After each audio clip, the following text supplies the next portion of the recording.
There's something intriguing about finding someone who, in a world where dogs are called man's best friend and cats dominate the internet, simply doesn't feel any connection to pets. While most people melt at the sight of a puppy or are moved by stories of canine loyalty, these people remain indifferent, as if they were immune to a charm that seems universal.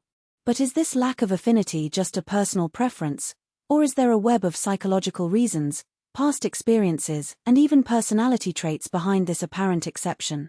Before making any judgment, it is important to make it clear, there is nothing wrong with not liking pets. Not everyone needs to be thrilled by a wagging tail or a purr to be considered a good person. Some people just don't feel that connection, period. But what makes this phenomenon so fascinating is that this indifference is often not random. It carries with it clues about how that person sees the world, deals with emotions, and even how they were raised. Perhaps, as a child, they had a traumatic experience, an animal that bit, scratched, or simply didn't live up to expectations of affection. The human brain is a master at creating associations, and if, at some point, the presence of an animal was synonymous with pain, fear, or disappointment, it is natural for the alert system to be activated whenever the subject arises. If it hurt before, better keep your distance. Another possibility is that they grew up in environments where animals were not part of everyday life, and the lack of exposure from an early age meant that they never developed this affinity. After all, how can you create bonds with something that has always been absent? But there are also those who don't like animals for deeper reasons, linked to their own personality.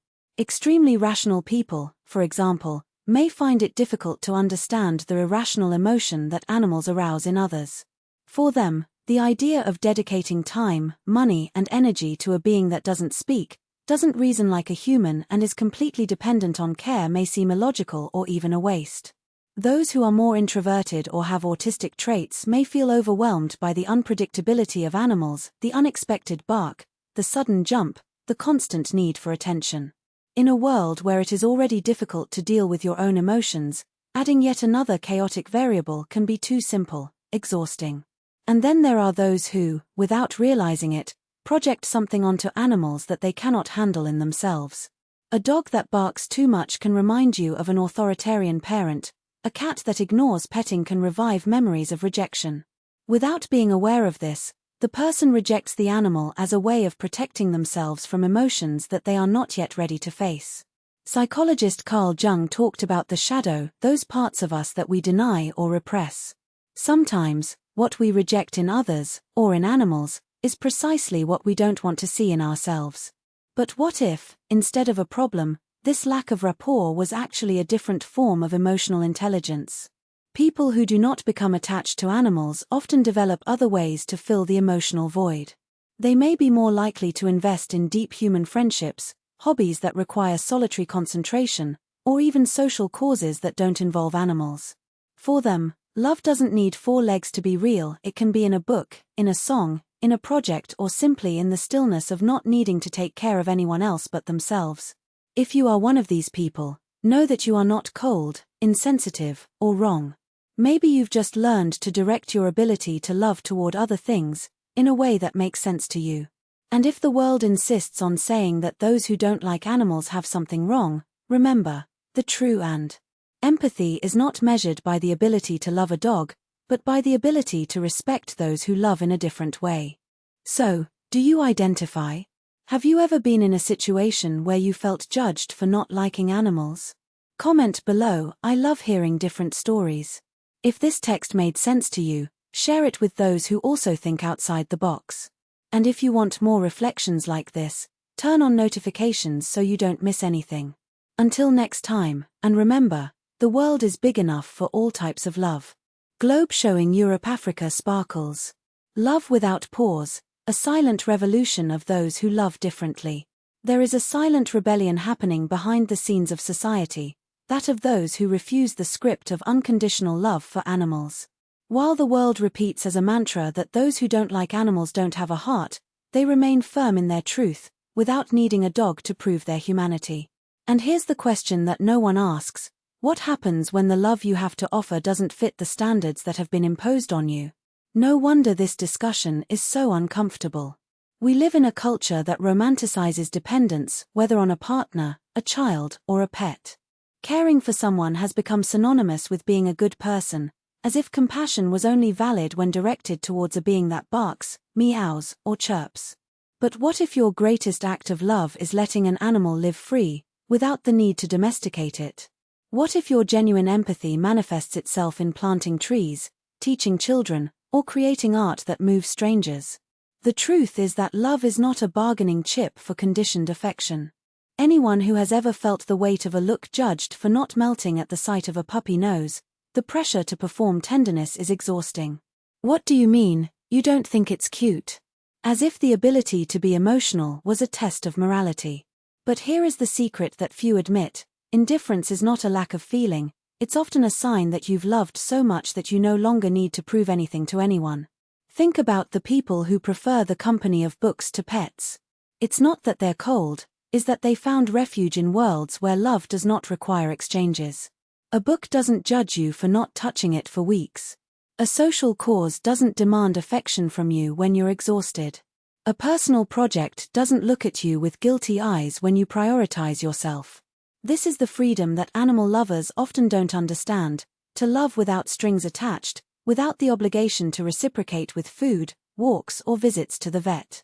And then there are those who have loved too much and learned, in pain, that love can also be a prison. Anyone who has ever lost a pet knows, grieving for a pet is one of the loneliest times there is. It was just a cat, they say, as if pain could be measured in kilos or paws. For some, the choice to no longer have an animal is not a lack of love, but self-protection. It's saying, I've already given everything I had. Now I need to save some for myself. But here comes the great irony: many of these people are the ones who give the most, not to a specific being, but to the world as a whole. They are those who embrace forgotten causes, who volunteer at human shelters, who create art that saves lives. Your love is diffuse, free, and often invisible, because it doesn't come with an Instagram photo of a dog with glasses. Here's the paradox: they are accused of not loving, when in fact they love in a way that society doesn't know how to see. If you are one of these souls, no, you are not alone in this silent revolution. There are a legion of people who also breathe a sigh of relief when they enter a home without animals, who secretly smile when they see a bird flying free instead of trapped in a cage, who find peace in knowing that their love doesn't need a dependent being to be real. You are the heretics of affection, and the world needs heretics to question its own rules.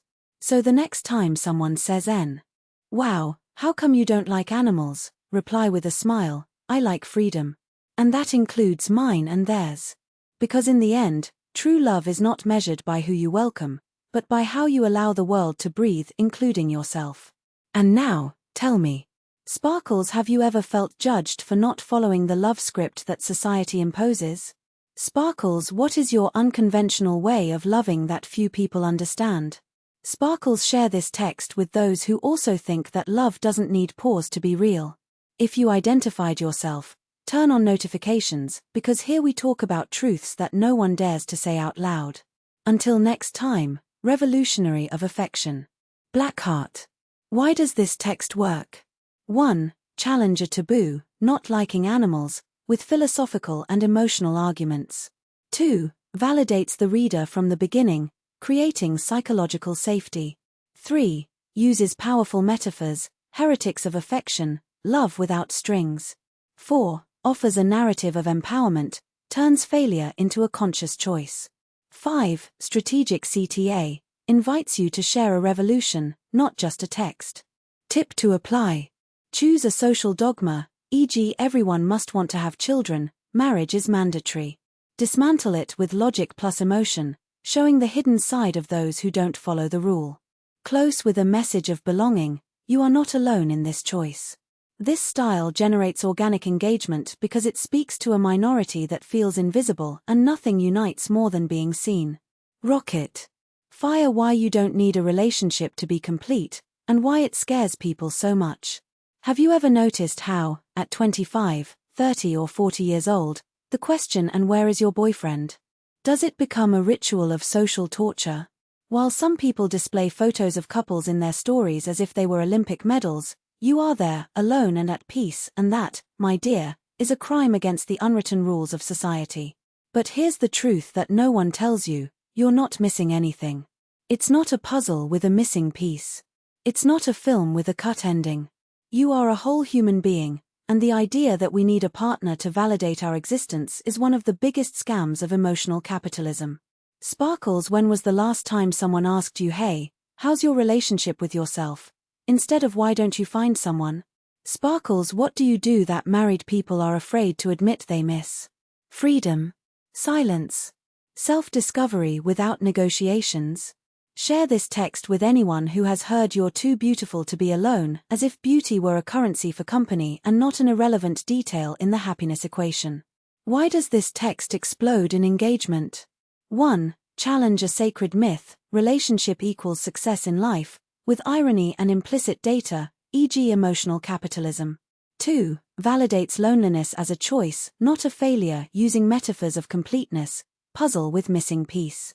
3. Creates complicity with questions that expose social hypocrisy: why doesn't anyone ask about your relationship with yourself? 4. It offers a new status, transforming loneliness into an act of rebellion, crime against unwritten rules. 5. Provocative CTA, invites you to share a silent revolution, not just a text. Tip to apply to other themes. Choose a social duty, e.g. have children, buy your own house, have a formal job, and 1. Expose the pressure: everyone asks you when you're going. 2. Dismantle the myth with logic plus emotion: this is a script, not a necessity. 3. Give it new meaning: anyone who doesn't follow this is actually ahead. 4. Close with belonging: you're not alone in this. We're rewriting the rules. Viral theme example. Why I stopped saying I'm sorry when I did nothing wrong, and why it upsets people. The secret that no one tells you: having a job from 9 to 6 is an illusion of security. Why I don't want to be the nice one, and how it freed me. Advanced techniques to boost engagement. 1. Use we versus them to create group identity. While they run after forever, we are discovering that now is enough. 2. Include a confession: vulnerability breeds connection. I already lied that I was dating just to avoid my family's sorry faces at Christmas. Today, I laugh about it. 3. Contrast with surprising data, even without formal citations. Science says that single people have more diverse support networks. But try explaining that to your aunt on WhatsApp. 4. Final shareable phrase, summarizing the revolution. My happiness doesn't fit your standards. And that's not my problem. Complete example applying everything. Topic: why I stopped pretending I like parties, and how it improved my life. Have you ever been that friend who disappears in the middle of the party, makes up lame excuses not to go, or spends the whole night glued to the wall like an abstract painting? So it is. While everyone is posting stories about amazing nights with glasses in hand, you're at home, reading a book or watching a documentary about fungi, and, amazingly, feeling more alive than ever. Society has labeled you antisocial, boring, or unfunny. But here's the truth: you don't hate people. You hate performing happiness. Sparkles, how many times have you gone to a party just to avoid disappointing others and returned home exhausted, with the feeling of having wasted 3 hours of your life? Sparkles, what would you do with all this time and energy if you stopped forcing yourself to like what doesn't feed you? Share this with anyone who has also pretended to be sick to avoid going to a barbecue. We understand each other. Why does this work? Taboo challenged: everyone has to enjoy socializing. Validation: you're not boring, you just have different standards. Visual metaphor: stuck on the wall like an abstract painting. Questions that expose the farce: how many times have you been there just to avoid being disappointed? CTA of complicity: share with those who have already pretended to be sick. Challenge for you: write a text using this structure on one of the topics below, or choose yours. 1. Why I don't want to be productive 24/7 and how it made me more creative. 2. The day I stopped justifying my choices to my family. 3. Why I don't have big dreams and why that doesn't make me a loser. 4. The truth that no one tells you: sometimes I don't like my kids, and that's okay. Final tip: the texts that most engage are those that say what the reader thinks, but does not dare to say. Be the voice of that courage. Until next time, breaking standards. Blackheart. Don't forget to save this guide and tag me when you create yours. Expanded text based on the pattern, theme, why I don't want to be productive 24/7 and how that made me more creative. Pushpin. Have you ever stopped to think that the obsession with productivity is just another form of anxiety in disguise? Share this with anyone who has ever felt guilty about not making enough money on a Sunday morning. We understand each other. Why does this work? Taboo challenged. Productivity equals success. Society glorifies hustle culture. Validation. You are not lazy, you just refuse the cult out of exhaustion. Visual metaphor. Like a hamster on the wheel, running nowhere. Question that exposes the hoax. How many times have you postponed rest for fear of being unproductive? CTA of complicity. Send it to those who have already pretended to be busy just to avoid explaining that they were loitering on purpose. Left-pointing magnifying glass. The myth of 24/7 productivity, and why it's robbing you of your creativity. 1. The always busy trap. We live in a time where stopping is a sin. If you're not working, studying or optimizing every minute, it feels like you're losing the race. But here's the truth in convenient, creativity is not born from exhaustion. The brain needs boredom to make unusual connections. Ever notice how the best ideas come to you in the shower or in the middle of an aimless walk? Forced productivity kills inspiration. How many times have you forced a project and it came out mediocre? 2. The secret of unproductive geniuses. Einstein took naps. Virginia Woolf walked for hours. They weren't lazy, they were strategic. Leisure is not the enemy of success, it is your ally. Science calls this creative incubation. Your brain works behind the scenes while you relax. The pressure to always perform blocks innovation. The fear of wasting time stops you from exploring new paths. 3. How I stopped blaming myself for not being a machine. I gave myself permission to have days without visible productivity. Sometimes my job is just to sit and observe. I replaced the to-do list with a list of things that make me feel alive. And guess what? Creativity has returned. I learned that rest is not a reward, it is part of the process. Like a musician who tunes his instrument before playing. Electric light bulb. The truth no one tells. Creativity flourishes in chaos, not rigid discipline.